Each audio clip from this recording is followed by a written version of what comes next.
Friends అందరికీ నమస్కారం అండి. ఇప్పుడే అందిన వార్త. ఉద్యోగులకు సంబంధించి ఈరోజు తేదీ చూసుకున్నట్లయితే ఆగస్టు 19వ తారీఖు అండి. ప్రభుత్వం నుంచి ఈరోజు లేటెస్ట్ అప్డేట్స్ అయితే రావడం జరిగిందనమాట. ఒక్కొక్కటిగా వీడియో తెలుసుకునే ప్రయత్నం అయితే చేద్దాం.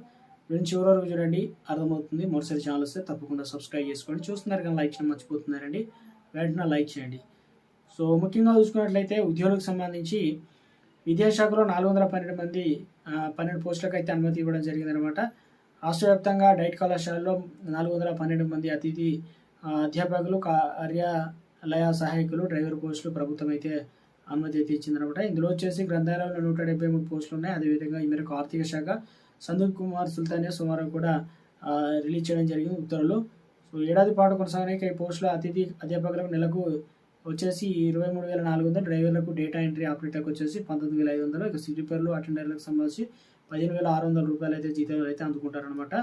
విద్యాశాఖకు సంబంధించి ఇక ముఖ్యంగా చూసుకున్నట్లయితే మరొక అప్డేట్ అయితే వచ్చిందనమాట. అవుట్సోర్సింగ్ సేవల పేరుతో అధికారులు, ఏజెన్సీలు కుమ్మక్కై చేస్తున్న అవినీతిని రాష్ట్ర ప్రభుత్వం చెక్ పెట్టేందుకు సిద్ధం కావడం జరిగింది. అందులో వచ్చి ప్రతి శాఖలో ఎంతమంది ఎంప్లాయీస్ పనిచేస్తున్నారు, అందులో ఎంతమంది రెగ్యులర్గా ఉన్నారు, అవుట్సోర్సింగ్ కాంట్రాక్ట్ పద్ధతిలో కొనసాగుతుందో ఎందరు, అదేవిధంగా ప్రభుత్వ అనుమతి లేకుండా అధికారులు సొంతగా ఎంతమందిని నియమిస్తున్నారు అనేక వివరాలు సేకరిస్తున్నారు. మేరకు స్పెషల్ సిఎస్ఎల్, ప్రిన్సిపల్ సెక్రటరీ హెచ్ఓడీలకు సర్కులు అయితే జారీ చేయడం జరిగిందనమాట. శాంతికుమారి కమిటీ బాధ్యతలు అవుట్సోర్సింగ్ సేవల పేరుతో జరుగుతున్న అక్రమాలకు సంబంధించి చెక్ పెట్టేందుకు ప్రభుత్వం యుద్ధ ప్రాతిపదికన చర్యలు తీసుకుంటుందన్నమాట. ఇందుకోసం రిటైర్డ్ ఐఏఎస్ అధికారి అయినటువంటి శాంతికుమారి కమిటీకి బాధ్యతలు అయితే అప్పగించడం జరిగిందనమాట. ఒకే పేరుతో 4 జీతాలు అయితే పొందుతున్నారనమాట. ఇలా వేలల్లో కోట్లలో డబ్బులను అయితే ప్రజాధనాన్ని కొల్లగొడుతున్నారనమాట. ఇవన్నీ కూడా గుర్తిస్తున్నారు. సర్కిల్లోని అంశాలు ఏంటనేది కూడా క్లియర్గా మెన్షన్ అయితే చేయడం జరిగిందనమాట. ఇక మరొక అప్డేట్ అయితే రావడం అయితే జరిగిందనమాట ఉద్యోగులకు సంబంధించి. ఈ ఉద్యోగం మాకొద్దు బాబాయ్ అని చెప్పేసి శ్రీనిధిలో 450 మంది రాజీనామా చేశారనమాట. అందులో బీసీ, ఎస్టీలే అధికంగా ఉన్నారు. వేధింపులో కఠిన నిబంధనల కారణం అని చెప్పేసి రాష్ట్ర శ్రీనిధి సహకార సంస్థలో వేధింపులు, కఠిన నిబంధనలు, పనిభారం, ఒత్తిడి ఇవన్నీ ఉండడం కారణం పెద్ద మొత్తంలో సిబ్బంది అయితే రాజీనామా చేస్తున్నారు.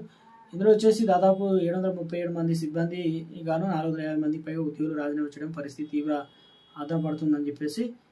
ఇందులో వచ్చేసి ఏదైతే శ్రీనిధి సంస్థ ఎండి విద్యాసాగర్ రెడ్డి 12 ఏళ్లుగా కుర్చీ వదలకుండా అలాగే కూర్చొని ఏకపక్ష నిర్ణయాలు తీసుకుంటున్నారని, క్యాడర్ పని విభజన చేయకుండా వేధింపులు గురి చేస్తున్నారని, మహిళల పొదుపు సొమ్ముతో శ్రీనిధి ఇందుకు సంబంధించి మన ఆంధ్రప్రదేశ్ రాష్ట్రంలో మైక్రో ఫైనాన్స్ షేర్మోల్ సంస్థ ఆగడాలు తాళ్ళు లేకుండా తీసుకునే అనేక మంది ఇలా ఇబ్బంది పడ్డారని చెప్పేసి. మొత్తం మీద తెలంగాణ రాష్ట్రంలో శ్రీనిధిలో సిబ్బందిలో సగానికి పైగా రాజీనామా. ఇప్పుడు వీరిలో 451 మంది ఉద్యోగులు రాజీనామా చేశారు. మరో 20 మంది కూడా తొలగింపు గురి కావడం జరిగింది. ప్రస్తుతం 286 మంది మాత్రమే పనిచేస్తున్నారు అనమాట, గణకులు అయితే చెబుతున్నారు. ఇందులో ప్రధానంగా చూసుకున్నట్లయితే టార్గెట్ చేసి కొందరు తీసేగా మరికొందరు అధికారులు వేధింపులు, పనిభారం భరించలేక వారికి వారే స్వయంగా రాజీనామాలు అయితే చేస్తున్నారని చెప్పేసి. ఈ నెలలో 40 సార్లు గ్రామాలకు వెళ్లాల్సి వస్తుందని అసిస్టెంట్ మేనేజర్లు కనీసం 40 సార్లు గ్రామానికి వెళ్ళి రుణాలు మంజూరు, రికవరీ పర్యవేక్షించి ఉండాల్సి అయితే ఉంటుంది. ప్రతి గ్రామం నుంచి ఆన్లైన్ హాజరు నమోదు చేయాలి. ఒక్కో గ్రామంలో కనీసం 2-3 గంటలు పడుతుందని చెప్పేసి. క్రమంలో చాలా మంది ఉద్యోగులు నెలకు 40 సార్లు ఆన్లైన్లో అటెండెన్స్ చేయకపోవడంతో వేతనాలకు కోతపడి 15,000 కూడా పొందలేని పరిస్థితి అయితే ఉన్నారని చెప్పేసి.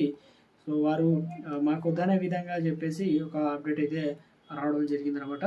మరొక అప్డేట్ అయితే వచ్చిందండి. అంగన్వాడీకి సంబంధించి ఫోటోలు క్యాప్చర్ విధానాన్ని రద్దు చేసి అధికారులు వేధింపులు ఆపాలని సిఐటియు జిల్లా కార్యదర్శి నూర్జహాన్ అయితే డిమాండ్ చేయడం జరిగిందనమాట. ఈ మేరకు సోమవారం Telangana anganwadi teachers and helpers union CIT రాష్ట్ర కమిటీ పిలుపు అయితే ఇవ్వడం జరిగిందనమాట. ముఖ్యంగా చూసుకున్నట్లయితే కేంద్ర ప్రభుత్వ ఆదేశాల మేరకు 5 నెలల నుండి 4 సంవత్సరాల పిల్లలు, గర్భిణీ బాలింతలకు సంబంధించి పౌష్టిక ఆహారాన్ని ఇచ్చే సందర్భంలో ఓషన్ ట్రాకర్ యాప్లో ఫేస్ క్యాప్చర్ విధానాన్ని తీసుకురావడానికి, దీన్ని అమలుకి పరచడానికి అంగన్వాడీ టీచర్లు వద్ద ఉన్న పాత ఫోన్లో సరిగా పనిచేయలేకపోయి, సిగ్నల్ రాక, ఆన్లైన్లో సహకరించక, ఆధార్ కార్డు పాతవిగా ఉండడంతో లబ్ధాలు వద్ద గంటల తరబడి ఎదురు చూడాల్సిన పరిస్థితి ఉందని చెప్పేసి. పౌష్టికాహారం లభించక చాలా మంది ఇబ్బంది పడుతున్నారని, దీని విధానాన్ని పైన వెంటనే రద్దు చేయాలని మరొక అప్డేట్ అయితే వచ్చిందండి. రేవంత్ బట్టి చాంబర్లకు భారీగా పెట్టిన కాంట్రాక్టర్లు. తెలంగాణ సెక్రటరీలో సీఎం రేవంత్ రెడ్డి, ఇప్పుడు సీఎం బట్టి విక్రమార్క చాంబర్స్ భారీ సంఖ్యలో కాంట్రాక్టులు తరలి రావడం ఒకసారిగా కలకలం రేపింది. ఆయా చాంబర్లో కొద్దిసేపు బయట నడిచింది. తమ పెండింగ్ బిల్లులు చెల్లించాలని దాదాపు 100 మందికి పైగా కాంట్రాక్టులు రేవంత్ బట్టి చాంబర్కి అయితే చేరుకోవడం జరిగిందనమాట. అయితే అందరూ కూడా ఒకే శాఖ వెళ్లేందుకు కాకుండా ముందస్తుగా దీని ప్రణాళిక ప్రకారం వేరు వేరు శాఖలు పేషీలకు వెళ్ళాలని విజిటర్ పాస్ తీసుకున్నారు. సో మొత్తానికి ఇక్కడ అనంతరం వీరంతా డిప్యూటీ సీఎం చాంబర్లకు అయితే ఒకసారి అయితే రావడం జరిగిందనమాట. సో ఇక ఎందుకంటే కాంట్రాక్ట్ బిల్లులు కావచ్చు ఇవన్నీ కూడా ఉద్యోగులపైన పనిభారం పడుతుంది, ఇవి రిలీజ్ చేయాలి అయిందని ఈ కోణంలో ఈ అప్డేట్ తీసుకొచ్చాను అనమాట. సో మొత్తానికి తెలంగాణ రాష్ట్ర వ్యాప్తంగా ఉద్యోగులకు సంబంధించి రావాల్సినటువంటి పెండింగ్ డిఏలు ఇతరత్ర అంశాలపైన ఈ నెల 23వ తారీఖున మహాధరణ ఇందిరా పార్కుల వద్ద నిర్వహించబోతున్నట్లు అప్డేట్స్ అయితే అందాయన్నమాట. ఇది ప్రస్తుతం ఉన్నటువంటి లేటెస్ట్ తాజా సమాచారం అండి.